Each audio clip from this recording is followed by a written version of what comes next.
Hey everyone, welcome back to another gameplay session of Gloomhaven enhanced with Lego bricks. Today I'm playing the Sanctuary of Gloom for the second time. If you watched the previous episode, I got my butt kicked, but I really didn't manage my cards well. So I'm going to give it another try, bit of a different strategy, and we'll see how it goes. I'll quickly go over my starting deck and equipment and battle goals for each character. For the Brute, my deck is Trample, Eye for an Eye, Skirmishing Maneuver, Hook and Chain, Juggernaut, Leaping Cleave, Unstoppable Charge, Spare Dagger, Provoking Roar, and Sweeping Blow. I only made one change from the last gameplay session. I swapped out Provoking Roar for Balance Measure. I really don't like that Balance Measure card. For the Brute's equipment, I have Iron Helmet, Minor Healing Potion, Second Skin, Boots of Striding, Mountain Hammer, Minor Stamina Potion, and Minor Power Potion. For the Brute's battle goals, I can pick between Protector and Layabout. I don't think it's likely I can gain 7 or fewer experience, so I'm going to go with Protector. For the Spellweaver, the deck is Fire Orbs, Flame Strike, Flashing Burst, Frost Armor, Forked Beam, Mana Bolt, Reviving Ether, and Engulfed in Flames. This is no change from the last gameplay session. And her equipment, Iron Helmet, Minor Healing Potion, Piercing Bow, Cloak of Invisibility, Minor Stamina Potion, Boots of Striding, and Minor Power Potion. For the Spellweaver's battle goals, I can pick between Professional and Aggressor. Have one or more monsters present on the map at the beginning of every round during the scenario. Well, I can't do that because in the first round there's no monsters. So I have to pick Professional. I've had this one so many times before. Use your equipped items a number of times equal to or greater than your level plus 2. So I'd have to use my items 8 times. I have 7 items, which means I'd have to use one twice. Well, maybe. Now, I ended the last episode at the Sanctuary of Gloom. I didn't go back to Gloomhaven. So because I'm not in Gloomhaven, I can't do another donation to the Sanctuary of the Great Oak. So I don't have any bless cards for this game. But that also means I don't have to run another city event and road event because I'm already at the Sanctuary of Gloom. I'm also not going to bother reading the introduction text again. If you want to see that introduction text, you can go back to episode 22. I'll put a timestamp in this video and in the comments. As part of the special conditions for this scenario, I need to put 3 -1 cards into each character's deck. I don't know why they felt this wasn't hard enough, so you had to put -1 cards into your deck. I think this is plenty difficult enough. Okay, quick dungeon overview. I have set up the monsters and the monster standee numbers identical to what it was in episode 22. I did that for a specific reason. Normally you randomize the placement of the numbered standees. I'm keeping it the same because I want to see if a different strategy, but the same monster position, will make a difference. A little bit of an experiment. It also has the side benefit of allowing me to recycle some of my footage from episode 22, so I don't have to do all the editing again. So as I already mentioned, for special rules, I need to add 3 -1 cards to each character's attack modifier deck as a scenario effect, which I've already done. Also, all the doors labeled A, which is every door, are locked and open when they are destroyed. They have 4 plus a scenario level hit points. I'm playing on scenario level 2, so they have 6 hit points each.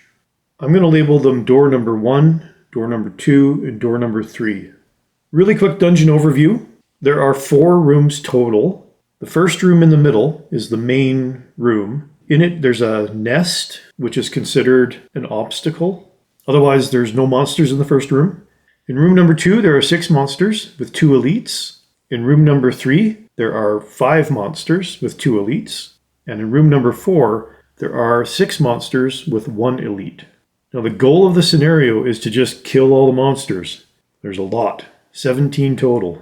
So again, I can start on any of these first 6 hexes. So I'll bring my characters in. I'm not quite sure where to put them yet. I think my strategy this time around is to attack this room first. But what I might do is open up both of these doors right away and allow the monsters to come to me. Because what I learned from the last episode is the living corpses and the imps don't move very fast. The living bones do have more mobility. So if I open this door first, I can get the living bones coming toward me, maybe get rid of them first, and then by the time I do that, the other monsters will catch up. That's the plan anyway. We'll see if it pans out. I think I'm going to put my Brute here, and I'll leave my Spellweaver here. Okay, I think I have my strategy.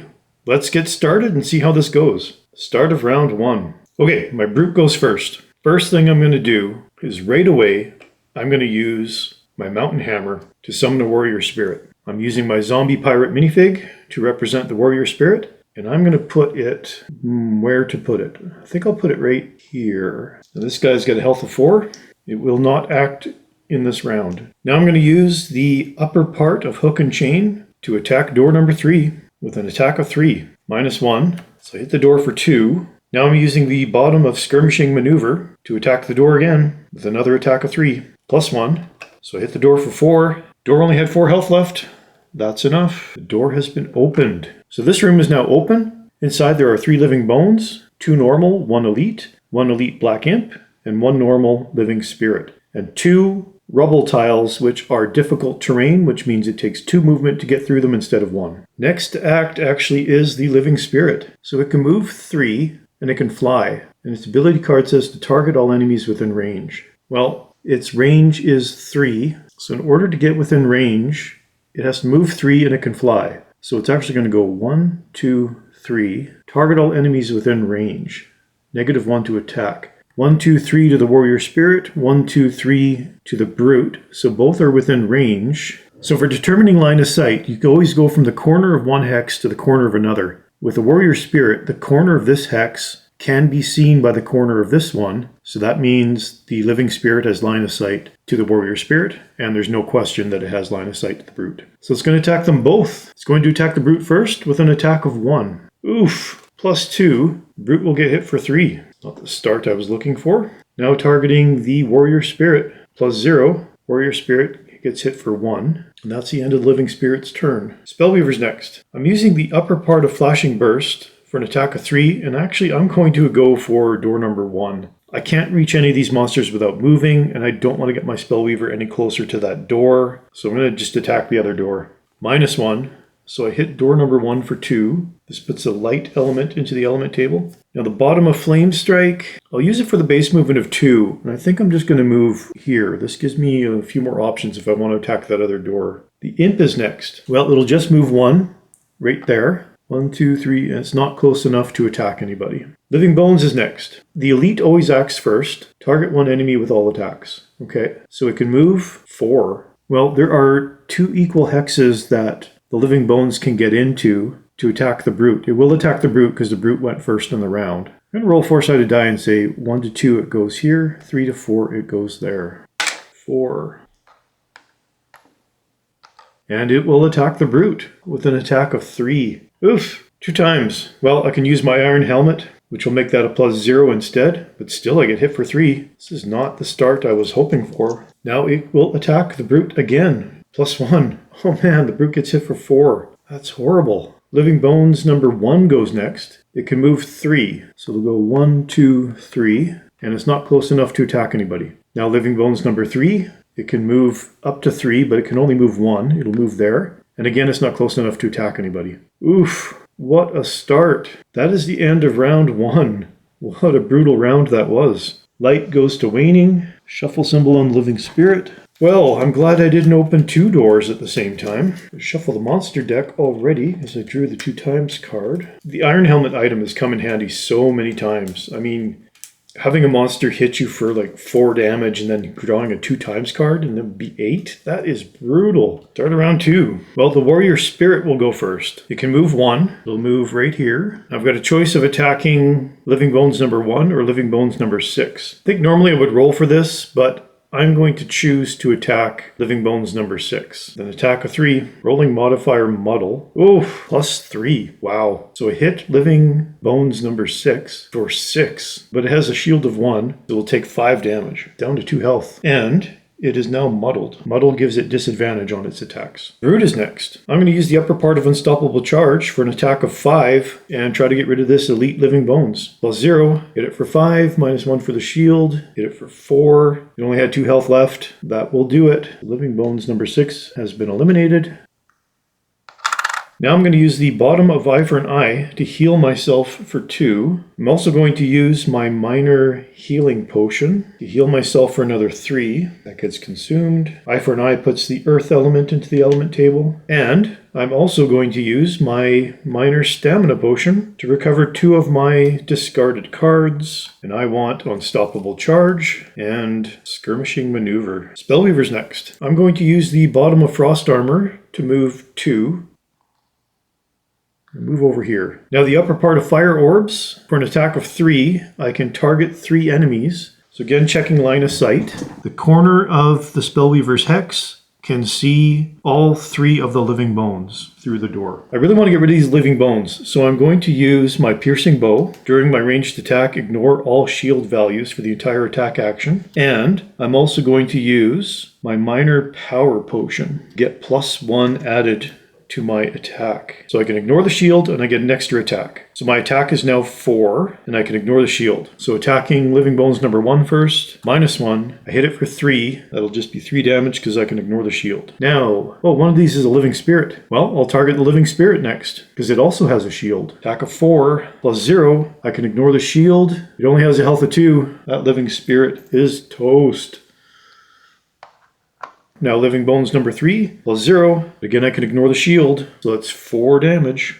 But I lose this card. This also puts the fire element into the element table. And my piercing bow and minor power potion are now consumed. So I've used 2 of my equipment so far. Imp is next. It doesn't move, it just applies Strengthen to all allies within range of 2. There's only 1 ally within range of 2, and that's Living Bones number 3. So it'll strengthen Living Bones number 3. Strengthen gives it advantage on its attack. And then muddle all enemies within a range of 2. Well, there's no enemies within range. Living Bones. Oh, they don't move, but +2 to attack. Number 1 will go first. The only enemy within range is the Warrior Spirit, so it will attack the Warrior Spirit with an attack of 4. +1.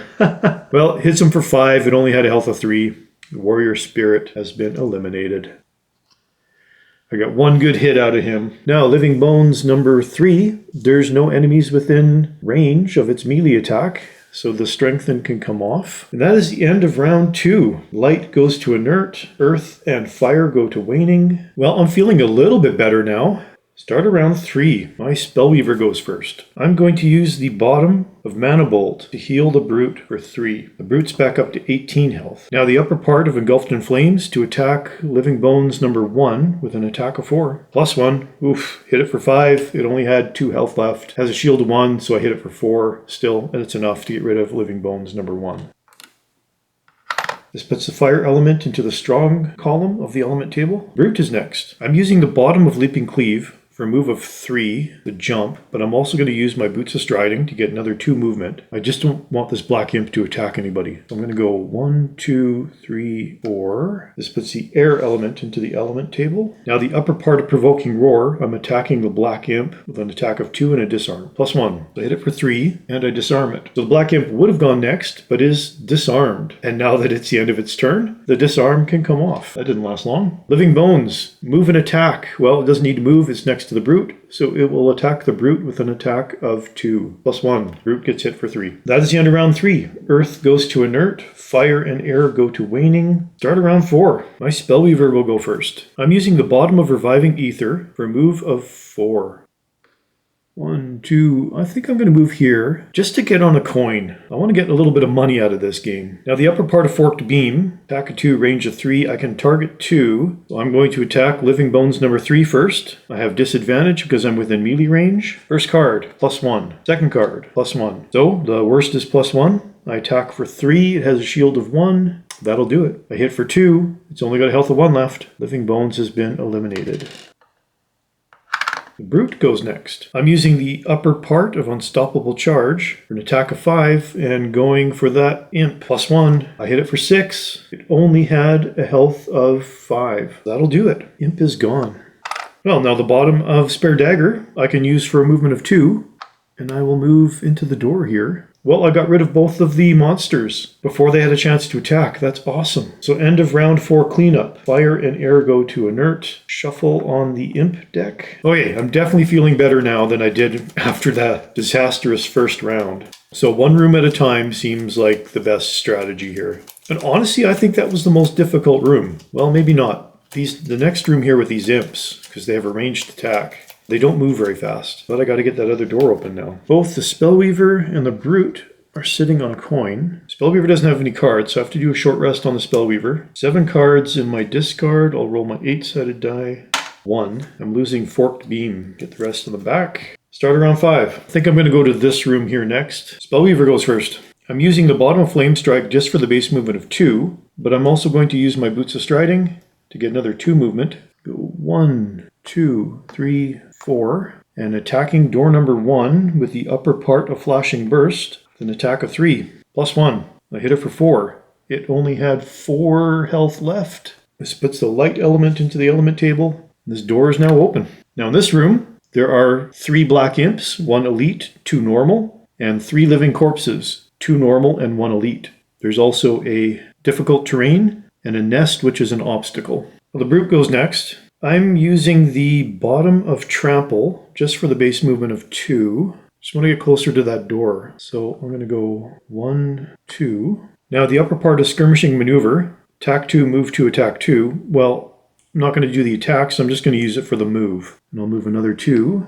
to get there. The Imp is next. They can move. Base movement is 1. The Elite goes first. Well, the only tile that gets it closer would be this one. And it has a ranged attack of 4. Nothing's within range. Now, Imp number 3 will go next. Technically, this hex is closer, so it'll move 1 there. 1, 2, 3, 4. Not within range to attack. And then Imp number 5 can move 1. It is within range. So for line of sight for this Imp, it's a bit tricky. Now, because of my Lego construction here, my Lego wall goes over the edge of the hex tile a little bit.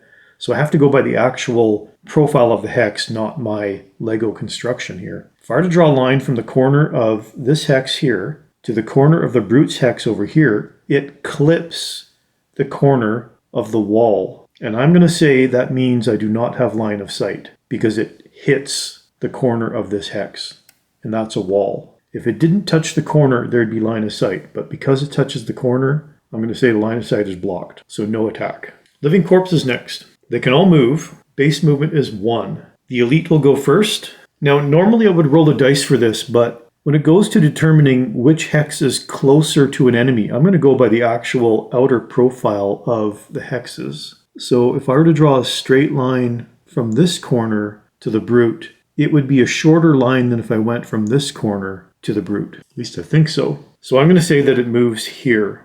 Now, Living Corpse number 1 goes next. It can move 1. It'll move there. And then number 5, it can only move right there. And that is the end of round 5. Light goes to waning.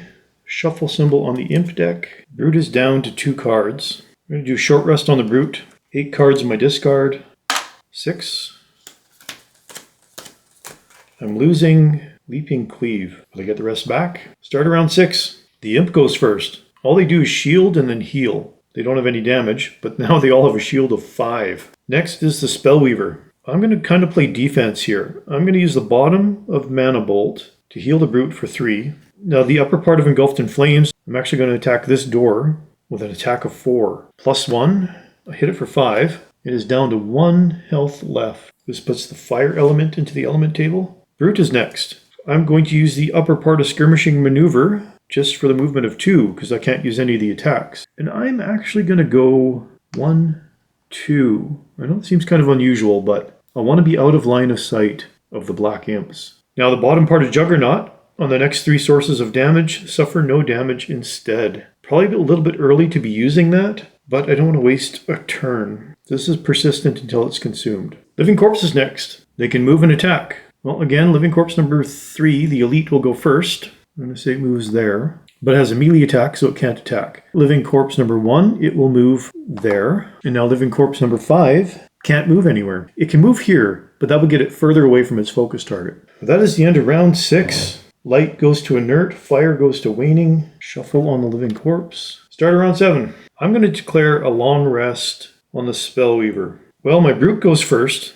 I'm going to do something I might regret, but here's my thinking. I want these monsters to come to me, but the living corpses move brutally slow. I also want them to block the door for the black imps. So I think what I'm going to do is actually open this door. It only has 1 health left. And allow some of these guys to come with me. If I can get rid of the living bones first, because they're probably the biggest danger because they can move like crazy. The other guys can catch up whenever they can. So I'm going to try that. I mean, I got to attack all the enemies anyway. The goal of the scenario is to just get rid of all the enemies. So let's try that. So I'm going to use the upper part of Spare Dagger for an attack of 3, range of 3, and I'm going to attack that door. +1. Hit it for 4. It only had 1 health left. The door is now open. Then the bottom of Provoking Roar. I think I'll use it just for the base movement of 2, and I'm just going to move 1 to get next to the Spellweaver. So in this final room, there are 2 normal living bones, 1 elite black imp, 2 more normal living corpses, and 1 normal living spirit. So next is living bones. They will go in the order of their standees, so number 2 will go first, +1 to movement, so it can move 4. These little guys can move 1, 2, 3, 4, but not close enough to attack. And living bones number 5 can also move 4. 1, 2, 3. Now, if it goes this way, there's 3 hexes away from the focus target if it goes this way or that way. But this way is physically closer, so I'm going to say it goes this way. Living spirit is next. It can move 2, and it can fly. +1 to attack, -1 to range. Well, I think it's just going to go 1, 2. It's not close enough to attack anybody. And it says heal self, but it has no damage. Imp is next. -1 to movement, where their base movement's only 1, so they can't move. +1 to attack, but nobody is within line of sight of any of the black imps, so they don't do anything. Living corpse, +1 to movement, and then they just suffer damage. Well, the elite's going to go first, so that means it can move 2. 1, 2, and it'll take 1 damage. That's number 3. Now, in order of their standees, number 1 can move 2, take 1 damage. Now number 2 can move 2, 1, 2, and then takes 1 damage. Number 4, 1, 2, takes 1 damage. And now number 5, 1, 2, and takes 1 damage. So all 5 living corpses have 1 damage. And that's the end of round 7. Fire goes to inert. No shuffle symbols anywhere. Oh, I forgot. My Spellweaver is taking her long rest, so that means I can refresh my Boots of Striding, and I have to lose one of my cards, but I can choose to lose one. I'm going to choose to lose Mana Bolt. Start around 8. These living corpses are now blocking that door, but I want to get rid of the living bones. My Brute goes first. I'm using the bottom of Eye for an eye for the base movement of 2. I'm going to go 1, 2. Now attack with the upper part of Unstoppable Charge, attacking living bones number 5 with an attack of 5. +2. Hit it for 7. It has a shield of 1, so I hit for 6. Its health is only 5. That's awesome. Living bones number 5 is gone. Spellweaver is next. I'm going to use the bottom of Engulfed in Flames. On the next 5 melee attacks targeting you, gain Retaliate of 3. Now using the upper part of Flashing Burst, for an attack of 3, I'm going for living bones number 2. 2 times. Sweet. So hit it for 6. -1 for the shield, hit it for 5. It only has a health of 5. Awesome sauce.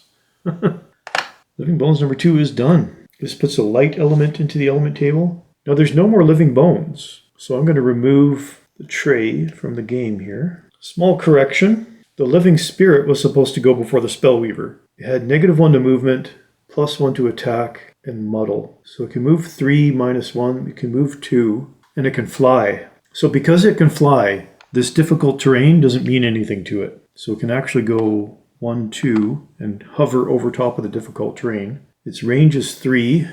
1, 2, 3. Nope, nobody's within range. So that's the end of its turn. Living Corpse is next. They don't move. They just attack with a push, and then again they suffer 1 damage. Well, none of them are within melee range of any of my characters, so all 5 living corpses just take 1 damage. Imp is next. It can move and attack, base movement of 1. Well, elite number 1 will go first. Its closest focus target would be the Spellweaver in terms of line of sight. So it would want to move to get within line of sight. So 1, 2, 3, 4, that would put it here, here or here. I'm going to say number 1 doesn't move because moving doesn't get it any closer to its focus target. Here gets it away. That technically gets it away. So I'm going to say it doesn't move. Number 6, on the other hand, I'd say we move 1 right there. Now number 3, technically it could move 1 to get closer, but 1, 2, 3 is not within range of 4. And then number 5 won't move. So living corpses doing your job, blocking that door. And that's the end of round 8. Light goes to waning, shuffle on the living spirit deck, shuffle on the spellweaver deck. Start around 9. My brute goes first. Well, now I'm going to be a little bit daring. I'm using the bottom of hook and chain to move 4. 1, 2, I'm going to move 3 right next to all 3 guys there. Now that wasn't in a straight line, so I cannot use the attack part of that ability. Now using the upper part of sweeping blow for an attack of 2, but I'm also going to use my minor power potion to get another attack in my entire attack action. So my attack is now 3. Let's attack living corpse number 2 first, plus 0. So I hit it for 3. It's up to 5 damage, down to 4 health. Now living corpse number 4, minus 1. So I hit it for 2. It's up to 4 damage, down to 5 health. And living spirit number 3, plus 1. I hit it for 4. It has a shield of 2, so I hit it for 2. Its health is only 2. Awesome. Living spirit is gone.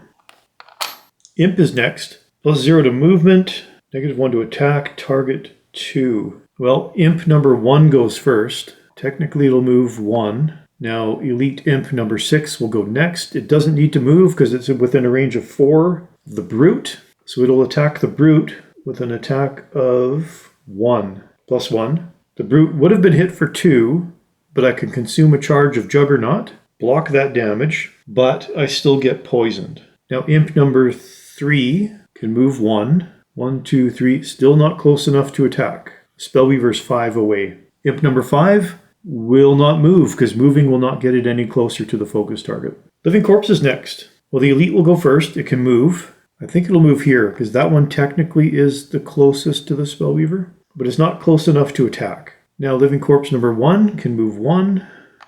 Living corpse number 2 and 4 are next. They are both next to the brute. So they're both going to attack the brute with an attack of 3. Ouch. Plus 1 for the poison, so an attack of 4. Minus 1. So living corpse number 2 would have hit the brute for 3, but I can consume another charge of Juggernaut and block that damage. Now living corpse 4, plus 0. Again, last charge of Juggernaut, block that damage. Otherwise it would have hit me for 4. Now Juggernaut is consumed and goes in my lost pile. But I didn't take any damage on that round. That's awesome. And that's the end of round 9. Light goes to inert. Shuffle on the imp. I might actually get through this. Shuffle on the living corpse. And living spirits are now gone, so I'm going to remove the tray. Oh, I completely forgot to take the Spellweaver's turn. Well, I'll put the light back to waning. That's where it was. Well, the Spellweaver is going to use the bottom of Reviving Ether to move 4 with a jump. So 1, 2, 3. I'm going to move right there. Now the upper part of Frost Armor, attack at 2, range of 3, and I'm going to go for the Black Imp. I can consume this light element to get another attack, so an attack of 3. Minus 1, so I hit the Black Imp for 2. It's down to 6 health. Now I'm going to use my minor stamina potion to recover 2 of my discarded cards, and I actually want to recover those 2 cards. Frost Armor and Reviving Ether. While I'm here, and it's still my turn, I think I'm going to use my Cloak of Invisibility, turn myself invisible. It's valid till the end of my next turn. My Brute needs to do a short rest. 7 cards in my discard. I'm losing Sweeping Blow. Start around 10. My Spellweaver goes first. I'm using the bottom of Frost Armor. On the next 2 sources of damage, 2 suffer no damage instead. This puts the Ice element into the element table. Now the upper part of Flame Strike. Attack of 3, range of 2. I'm going to attack Living Corpse number 4. Plus 0.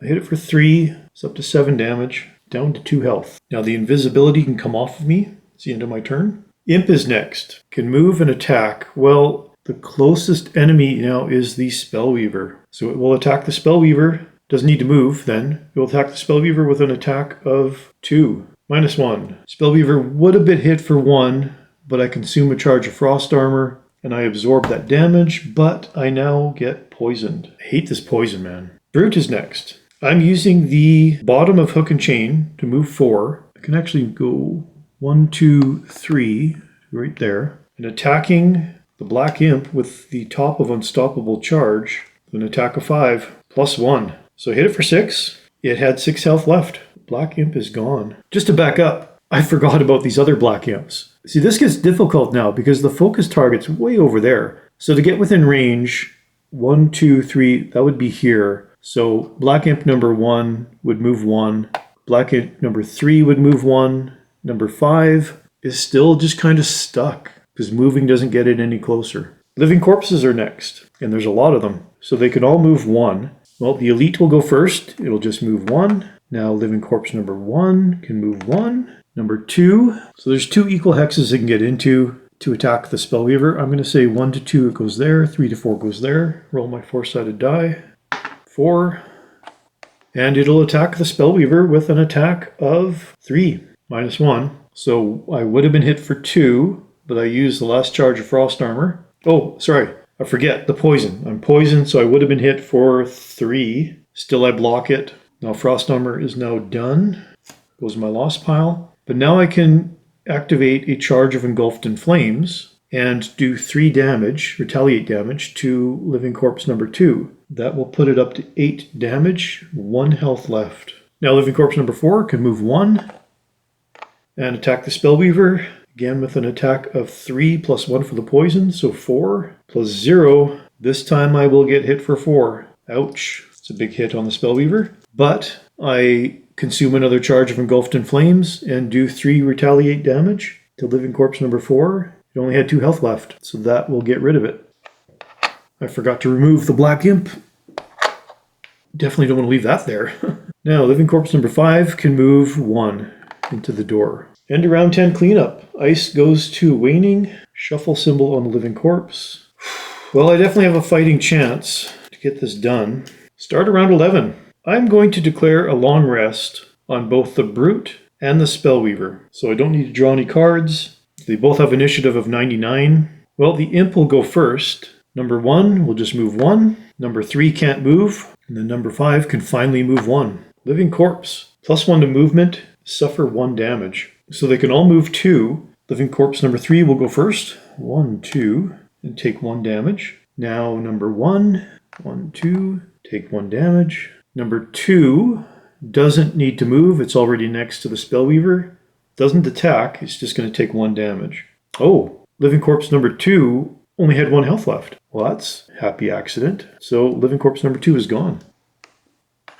Now Living Corpse number 5 can move 2. 1, 2. So 6 monsters left. So now both the Brute and the Spellweaver could heal for 2, but all the healing does is get rid of the poison. So the poison's gone on both of them. For the Spellweaver, I have to choose to lose one of my cards from the discard. There's only 2 of them in there. I'm going to lose Flame Strike.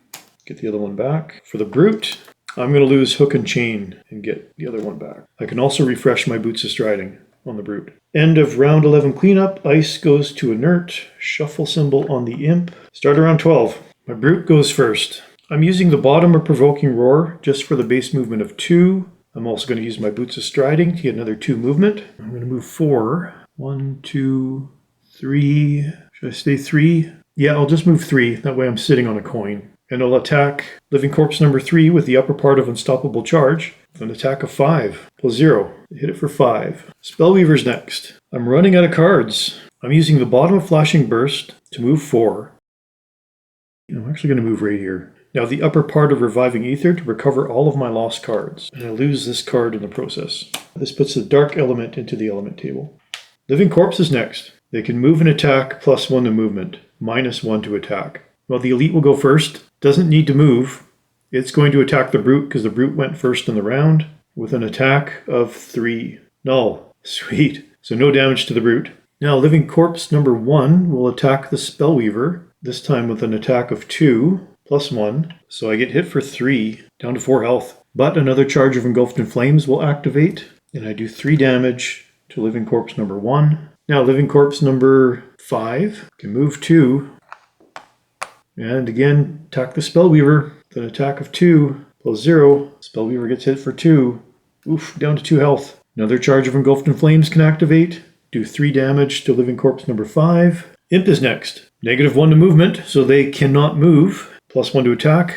1, 2, 3, 4. Nope, nobody's in range. And that's the end of round 12. Dark goes to waning. Shuffle on the monster deck.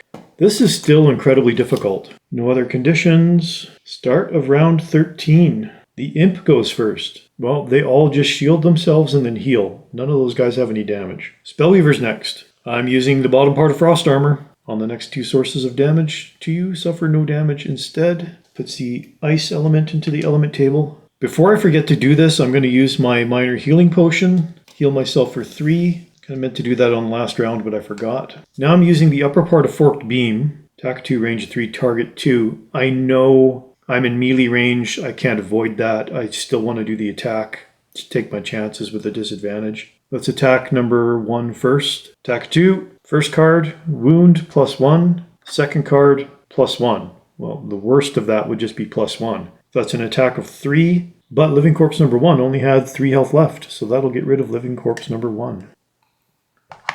5 monsters left. Now Living Corpse number 5, again disadvantage. First card, +0 and stun. Second card, +1. Well, I think technically the +0 and stun is the worst. Just going by the number modifier. I don't know, stun seems better than +1, but I'm going to go by the +0 and stun. So I only attack it for 2, but now I stun it. Brute is next. I'm using the upper part of Trample. We're an attack of 3 and going for Living Corpse number 3. Rolling modifier, Pierce of 3 and +0. Well, the Pierce doesn't really matter. My card had a Pierce of 2 already, so that would have been a Pierce of 5, but there's no armor on the Living Corpse. So I hit it for 3. Now the bottom of Spare Dagger for another attack of 2. So if I'm lucky, this might do it. +1 and shield self. So hit it for 3. It only had 2 health left. That'll get rid of Living Corpse number 3. Living Corpse is next, except there's only 1 Living Corpse net left and he's stunned. Well, now the stun can come off of him. But that is the end of round 13. Dark goes to inert. Ice goes to waning. Shuffle on the Living Corpse deck. This +1 shield didn't really do anything for me because there were no monsters attacking me. Brute only has 2 cards left. I need to do short rest on the Brute. 4 cards in my discard. I'm getting low. I'm losing Trample. Start around 14. Spellweaver goes first, actually. I'm using the bottom of Mana Bolt for the base movement of 2. I'm also going to use my Boots of Striding to get another 2 movement. So I can move 4. 1, 2, 3. I'm going to move right here. Now the upper part of Fire Orbs. Attack of 3, range of 3, target 3. And I'm going for all of these Black Imps. I'm going to start with Black Imp number 1. Attack of 3, -1. So hit it for 2. Down to 6 health. Now number 3, +1. So hit it for 4. Down to 1 health. And number 5, +1 again. 4 damage to number 5. This puts the fire element into the element table, and now I lose this card. Brood is next. I'm using the upper part of Spare Dagger. Attack of 3, range of 3, and going for that Living Corpse. +0. I hit it for 3. He's gone. Which means all the Living Corpses are now gone. Now the bottom of Provoking Roar, I'm going to use just for the base movement of 2. Go 1, 2, end up on at least on a coin there. Oh, I was already sitting on a coin in the doorway. Imp is next. +0 to movement. They don't need to move because they're within range of the Spellweaver. Attack -1, target 2, and curse. Oof! Well, this is horrible. Well, the Elite will go first. 1, 2, 3. It'll attack the Spellweaver with an attack of 1. +0. Spellweaver will get hit for 1. And I get cursed. I need to shuffle that into my deck. I'll wait for the rest of the imps to go. Imp number 3, target 2. In this case, its attack is only, well, its base attack is 1, -1, so 0. So it's just going to curse. And 1, 2, 3, 4, the Brute is within range. Yuck. So both the Spellweaver and the Brute got cursed, but no damage. So there's now 2 curse cards on the Spellweaver. Now number 5, technically the corner of this hex can see the corner of the Brute's hex through the door. So both the Spellweaver and the Brute are within range of Black Imp number 5, which means another 2 curse cards, 1 for each. That's 3 curse cards for the Spellweaver and 2 for the Brute. That's awful. So I've got to shuffle 2 into the Brute deck. Oof, this might destroy my game. Just to back up on the Spellweaver, I forgot I have Frost Armor. So actually I can get my point of damage that I took back. consume a charge of frost armor, and block that damage. Still doesn't prevent me from getting cursed though, so I've got 3 curse cards I have to shuffle into my deck. Now that attack was a ranged attack, so my last charge of Engulfed in Flames will not activate. Well, 2 of these imps only have 1 health left, and the other one has 6 health left, so I might still be able to pull this off. And around 14 cleanup. Ice goes to inert, fire goes to waning, shuffle on the imp deck. Spellweaver is down to 1 card, so I need to do a short rest. 3 cards in my discard. Roll my 4-sided die. 1, 2, 3, top card. I'm losing Mana Bolt. Start around 15. Oof, normally they don't go this long. I'm usually exhausted by now. My Spellweaver goes first. I'm using the upper part of Forked Beam. Attack 2, range of 3, target 2. Now I'm going to go for the 2 normal imps, because they only have 1 health left. So imp number 3, attack 2, +1, hit it for 3, only had 1 health left. It's gone. Now imp number 5, +1 again. Again hit for 3, it only had 1 health left. Oh, so close, only 1 monster left.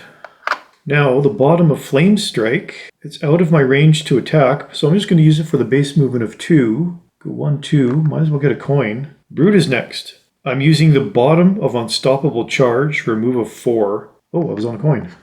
1, 2, 3, 4. And I can stun target all adjacent enemies. So I can stun the Black Imp, but I lose this card. Now I'm going to use the upper part of Skirmishing Maneuver. First, attack of 2. +1, I hit it for 3, puts it up to 5 damage, down to 3 health. Then I could use move 2, well, I'm not going to move, I'll just stay where I am, and now use the second part, attack of 2. So attacking the Black Imp for another attack of 2, +0, hit it for 2. Oh, this guy's only got 1 health left. And he's stunned. So since he's stunned, he can't take his turn, but now the stun can come off. End of round 15 cleanup. Fire goes to inert. I need to do short rest on the Brute. 3 cards in my discard. 1, I'm losing Skirmishing Maneuver. I've only got 3 cards left, so I really have only got 1 turn left. Spellweaver, I've got 1 card. Need to do a short rest. 2 cards in my discard. 3, 1, 2, top card. I'm losing Flame Strike. Last turn on the Spellweaver. Oh, unless I get really unlucky, I should be able to do this. Start around 16. I don't think I've ever gone 16 rounds before. My Brute goes first. I'm using the upper part of Provoking Roar for an attack of 2 and a disarm. -1. So I hit it for 1. It only had 1 health left. Oh, thank goodness. It is gone. Now the bottom of Spare Dagger didn't use. And then the Spellweaver doesn't need to take any of her turn. Oof. And they're both sitting on a coin. So they both get a coin. Well, thank goodness. I'm curious. No, +1. How about this one? Next card on the Spellweaver would have been null. But no, I didn't hit any of the curse cards. That's good. Okay, I made it through the scenario. Little bit of luck, little bit of a change in strategy. I'll read the conclusion text. You bang on the walls, desperately hoping for something to continue fighting against in this exile. You grow tired, your vision darkens. In your next breath, you find yourself lying in the grass outside of the cult's hideout. Know that I have spared you, the low voice returns. Your persistence intrigues me. I invite you to break yourself against me. It will be more entertaining than the last time I brought gloom to this world. You bolt upright and rush back into the crypt. Dead bodies of the cultists litter the floor. I am not here anymore. These shells have served their purpose. My roots are now deep, and you will soon encounter my endless power once more. I look forward to the day. So this gives a global achievement, the Edge of Darkness, and a reward of 15 experience each. Alright, time to add up all of the loot. For the Brute, I actually have 4 money tokens at a conversion rate of 3. That's 12 gold. Puts me up to 76. For experience, 10 earned experience, plus 15 for the scenario. That's 25. Plus an extra bonus of 8 for successfully completing the scenario. So that's 33 total. Puts me up to 335. 10 away from another level. And I did get my battle goal, Protector. Allow none of your character allies to become exhausted during the scenario. So I get a check mark. For the Spellweaver, I have 2 money tokens. Conversion rate of 3, that's 6 gold. Puts me up to 56. And experience, 15 experience, plus the 15 for the scenario, so it's 30. Plus the bonus of 8 for successfully completing the scenario, 38. That puts me up to 354. which means my Spellweaver can level up to level 7. I have to do that back in Gloomhaven. For the Spellweaver's Battle Goal Professional, I only used my equipment 7 times, so I did not get a check mark. So I'll go ahead and have my characters travel back to Gloomhaven, and I'll level up my Spellweaver. So by leveling to level 7, I get an extra point of health, so I'm now up to 12 health. I also get another perk. I think I'll add one +2 and Fire Element card. I guess I should take all the curse cards out of my deck. Take out those 3 -1 cards and 3 curse cards. Oh, no. I shuffled all 3 curse cards in a row. That would have been horrible. Put my +2 into my deck. Now I also get to pick another card to add to my card pool. I can pick between anything level 7 and below. So I can pick between Stone Fists, Twin Restoration, Living Torch, Chromatic Explosion, Spirit of Doom, Cold Fire, or Elemental Aid. Actually, I'm going to pick Chromatic Explosion. That one looks like it might be useful because it puts every single element into the element table. Even the movement is kind of good. So I'll pick Chromatic Explosion. Now this just goes into my card pool, not into my immediate deck. All right, leveling up is done. I will bring the world map over and we'll figure out where we're going to go next. Well, first thing I need to do is add the global achievement, the Edge of Darkness. Should go right here, I think. Now, no new locations were unlocked. You're now complete the Sanctuary of Gloom. So there's currently 6 locations that are available for my characters to go to. They are Mountain Pass, Temple of the Elements, Deep Ruins, Ruinous Rift, Drake Nest, or Temple of the Eclipse. I'll roll a 6-sided die and just count down from the top. 5. Next stop is the Drake Nest. Well, that's it. Thankfully made it through the Sanctuary of Gloom. This is a very difficult scenario. Just very easy to get overwhelmed with monsters. Plus there's tons of negative effects that can get applied. You can get cursed, you can get poisoned, a bunch of ranged abilities. If I were to play this again, I would knock the scenario difficulty level down to like 0. I had a quick look at Drake Nest, and the only requirement is the Power of Enhancement's complete, the global achievement, which I do have. So we're all ready to go to play that one. Well, I'm really glad I got through this on the 2nd attempt. It was looking kind of dodgy there right at the beginning. Does anybody else find this game incredibly difficult, or am I just not great at playing it? I do wonder if it gets easier with more characters. I know there's more monsters, but with more characters you have at least more chances to get rid of a monster. I don't know. Definitely would take longer with more characters. Oh well, that's it for today. Thanks for watching this playthrough. In a couple weeks, we will tackle the Drake Nest. See you next time.